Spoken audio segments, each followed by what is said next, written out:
Billionaire's Instant Bride Part 52.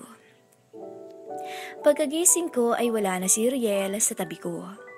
Nang bumangon ako ay nakita ko siyang nakahiga na sa sahig katabi si Logan. Siguro ay nagising siya ng madaling araw at bumaba sa sahig para hindi kami makita ni Mama o Papa kung sakali mang sumilip sila sa kwarto. Mabuti na lang din talaga at nag-iisip din siya. Paniguradong patay talaga kami kapag nakita kami ng mga magulang ko o kung sino man sa pamilya ko. Dahan-dahan akong bumaba sa kama para hindi ako makagawa ng ingay at baka magising ko sila. Hindi sila pwedeng magising ng maaga dahil paniguradong maaga rin sasakit ang ulo ko sa konsumisyon. Nang silipin ko ang labas mula sa bintana ng kwarto ay hindi pa sumisikat ang araw. Ganitong oras madalas kami nagigising nila Mama at Papa para makapaghanda sa mahabang araw na naghihintay sa amin.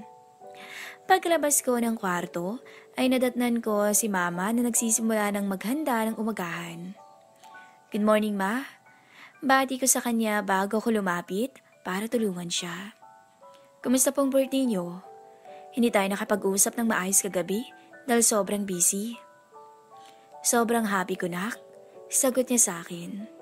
"Unang beses kong magba-birthday ng ganun kaing grande, kaya maraming salamat." Dagdag niya at matamis na ngumiti. "Kung hindi dahil sa'yo, hindi ko yun mararanasan." "Masaya ako't nagustuhan niyo yung selebrasyon kahapon." Tugon ko at matamis rin siya nginitian. Sisikapin ko na maging ganun din ang selebrasyon nila Papa at ng mga kapatid ko. Dagdag ko, "Salamat, Nak, pero maiba tayo." Panimula niya bago siya lumapit sa akin. "Hindi naman sa pinipressure ka namin, Nak. Pero sana ay makapagdesisyon ka na kung sino ang pipiliin mo sa dalawang yun." Pagpapatuloy niya sa marahang boses. "Ma, wala nga akong plano na pumili sa kanila. Dahil isa ay wala naman akong pinayagang manligaw sa akin." Paliwanag ko sa kanya. Naghahanap lang ako ng pagkakataon para sabihan silang tumigil. Dagdag ko at pilit na ngumiti sa kanya. "Kayo ang priority ko, Ma." "Anak, nanay mo ko." Makahulugan niya ang sabi. "Alam ko kung kailan ka nagsasabi ng totoo at kung kailan hindi." Dagdag niya bago marahang ipinatong ang palad sa balikat ko. "Okay lang sa amin kung unahin mo ang sarili. Masasaya kami kapag nakita ka naming masaya." Nagsasabi ako ng totoo, Ma. Wala akong gusto sa kanilang dalawa. Giit ko sa kanya. "Kung totoo nga yung sinasabi mo, bakit kay tamis ng mga ngiti mo sa tuwing kasama mo sila? Lalo na si Riel." Anya bago inabot ang kamay ko at marahang pinisil. "Anak, kahit sino sa kanilang dalawang piliin mo, ay suportado kita. Kung saan ka masaya, ay doon din ako. At sigurado akong ganoon din ang Papa at mga kapatid mo." "Okay po, Ma." Sabi ko na lang at nang matapos na ang usapan namin. Pero sa kaloob-looban ko, ay hindi ko rin mapigilang mapaisip sa mga sinabi niya sa akin. Pero sa ngayon, ay wala pa po talaga akong balak na pumili. Kung ganoon, okay lang ba na kilalanin namin sila ng Papa mo ng lubos? Pagbabakasakali niya. Hindi naman sa nakikialam kami, pero gusto rin naming makasigurado na isang mabuting lalaking makakatuluyan mo. "Okay po, Ma, wala pong problema." Mabilis kong tugon sa kanya. Yun nga rin ang gusto ko pagsisinungaling ko. Mabigat man sa loob na magsinungaling sa kanila, ay wala naman akong magagawa pa. "Sige po, sabihin ko po sa kanila." "Okay, Nak, lutuin ko muna to." Anya bago kinuha ang mga sangkap na inahanda namin. Silipin ko na rin muna yung dalawa. Paalam ko sa kanya bago ko pumunta sa kwarto ko para silipin sila. Pagkatingin ko sa hinihigaan nila ay hindi ko napigilang mapangisi nang makita silang dalawa na nagyayakapan ng mahigpit. Agad kong kinuha ang cellphone ko para kunan sila ng litrato. Lalabas na sana ako nang mapansin ko ang paggalaw ni Logan. Kitang-kita ko ang panlalaki ng mga mata niya nang mapagtanto kung sino ang kayakap niya. Mabilis niya tong itinulak sa muka, sabay tingin sa akin. "Ang sweet niyo naman." Pangaasar ko sa kanya. "What the hell?" Namamaos na angal ni Riel habang halos magtagpo na ang mga kilay. Dahil gising na kayo, bumangon na kayo riyan. Sabi ko sa kanila. Sinong gustong tumulong sa akin na maglinis sa labas? Ako. Mabilis na sagot ni Logan, sabay tayo niya habang inaalis ang mga muta sa kanyang mga mata. I'll help you clean, Christine. Mabilis ding tumayo si Riel. I'll help her. Help her? Ano bang alam mo sa paglilinis? Pambabasag ni Logan sa kanya. Baka mas lalo lang dumumi ang, tama na yan. Awat ko sa kanila bago pa man ako mag-almusal ng stress at inis. Kayong dalawa na nga lang tumulong sa akin. Tara!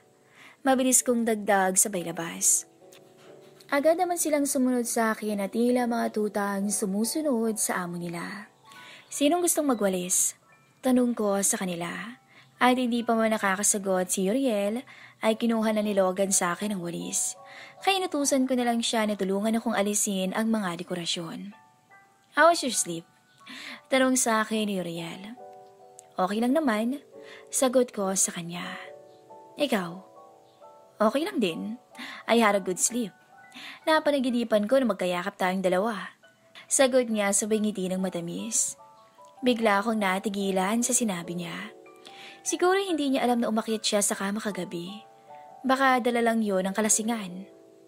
Ate, at mga kuya, kakain na raw po. Sambit ni Pinky kaya itinigil ko na muna ang ginagawa namin. Pagkapasok namin sa bahay, nasa hapag na sila mama at papa. Kasabay naman naming pumunta sina Clifford at Chester. Nang makaupo na kami ay agad kong tiningnan ang magiging reaksyon nila Logan at Uriel dahil ang nilutong ulam ni Mama ay pritong tuyo, itlog na maalat at may kamatis at yung iniinit na mga sobrang ulam kagabi. Ang sarap naman ng ulam, sabi ni Logan at ngumiti pa. Paborito ko po to eh. Dagdag niya sabay turo sa itlog na maalat. Ikaw Tisoy, okay lang ba sa yung ulam? Istriktong tanong ni Papa kay Uriel. Yes po tito. Paborito ko po to. Anya sabay turo sa tuyo. Ganun ba? Sige't kumuha ka na. Tagon ni Papa sabay abot ng tuyo kay Uriel. Kita ko sa mata ng lalaki na hindi niya alam kung ano ang gagawin. Sigurado kung hindi pa siya nakakatikim ng tuyo. Baka ito pa nga ang unang beses niyang makakita nito. Wala siyang nagawa kundi ang kumuha ng tuyo. Baka sa mukha niya na hindi niya alam ang gagawin, kaya mabilis akong kumuha ng tuyo at pasimpleng pinakita sa kanya kung paano yun kinakain. Nang makita ko siyang tumikim na ay inobserbahan ko ang magiging reaksyon niya. Nung una ay kumunot ang noo niya, pero nang sabihan ko siyang iparis yun sa kanin at kape, ay nakita ko kung paano umaliwalas ang mukha niya at napatango-tango pa. This is good. Ang sarap. Napangiti na lang ako at tinanguan siya. Maging sina Mama at Papa ay napangiti rin habang nakatingin sa kanya. Siguro alam na nila na nagsisinungaling lang si Uriel na paborito niya yun. Kumusta naman ang pamamalagi niyo rito mga iho? Tanong ni Mama sa kanila. Pasensya na't hindi komportable ang pamamahay namin. Naku tita, please, huwag kayong mag-sorry. Wala akong problema sa bahay niyo. Sagot ni Logan. Sobrang saya ko at nakabalik ako ulit dito. I am enjoying it too, tita. Masaya ako na makilala ang pamilya ni Christine. Sagot naman ni Uriel. Ramdam kong mas nakilala ko siya nang makasama ko rin ang pamilya niya. Abay mabuti naman. Dahil kung may angal kayo sa pamamahay namin at sa estado ng buhay namin, huwag kayong umasang makukuha niyo yung pabor namin. Matigas sa sagot ni Papa. Kung hindi niyo matatanggap ang buhay namin, sigurado kung di niyo rin matatanggap ng buo ang anak namin. Tanggap ko po si Christine at lahat ng mayroon siya at kasali puro ng pamilya niya. Mabilis na sagot ni Riel. Kung may mga aspeto mang nahihirapan siya, then as her partner, gagawin ko ang best ko na pag-aanin yun. Dagdag niya. Ang sweet nun. Singit ni Pinky sabay ngisi. Plus point sa akin yun. Bumaling siya kay Logan at umiling-iling. Kuya Logan, ano na? Galaw-galaw. Tanggap ko rin po si Christine. Galing din ako sa hirap kaya alam ko at naiintindihan ko ang sitwasyon niya. Sagot ni Logan. At kung may papangako man ako sa kanya, yun ay mamahalin ko pa ang pamilya niya gaya ng pagmamahal ko sa kanya. Ay, mas sweet yun. Agad na sabi ni Chester. Tago sa puso rin. Pwede ba huwag na muna nating pag-usapan ang mga ganyan-ganyan? Singit ko dahil naaasiwa ako. Parang nawawala ng lasang pagkain ko. Alam niyo mga iho, ang daling pakawala ng mga salitang yan. Ang daling sabihin. Sabi ni Papa, kaya ang hirap paniwalaan. Pasensya na kayo kung masyado kami nakikialam pero sobrang mahal lang kasi namin si Christine. Kaya gusto namin na kung sino man ang lalaking mapili niya ay yung lalaking mahal na mahal siya at hindi siya sasaktan. Segunda naman ni Mama bago matamis nang humiti sa kanilang dalawa. Masyado namin siyang mahal para hayaang mapunta sa maling lalaki. Naiintindihan ko po, tita. Pagsang-ayon ni Riel. Kung ako man din po ang nasa posisyon niyo, ay ganun din ang gagawin ko. Ako rin po, sabi ni Logan. Mabuti naman at naiintindihan niyo. Sabi ni Papa bago niya tinitigan sa mata ang dalawa.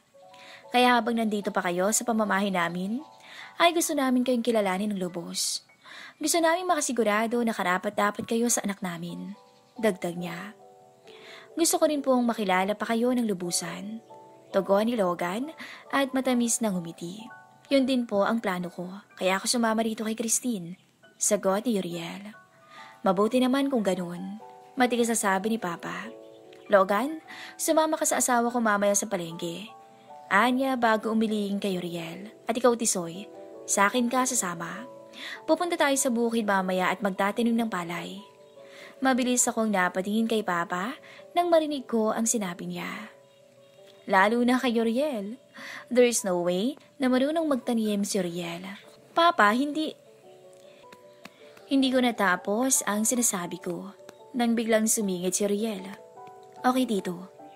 Natampal ko na lang ang noo ko dahil kahit hindi pa man sila nagsisimula, ni-imagine ko na ang magiging bangayan nila ni Papa. Na-imagine ko na kung paano tataas ang dugo niya dahil kay Uriel. Sige, pagkatapos ating kumain, aalis na tayo. Sabi ni Papa. Siguraduhin mo lang na hindi ka mahihimatay mamaya dahil ililibing talaga kita sa putikan. Kitang-kita ko kung paano napalunok si Uriel, sabay marahang tumango. Opo,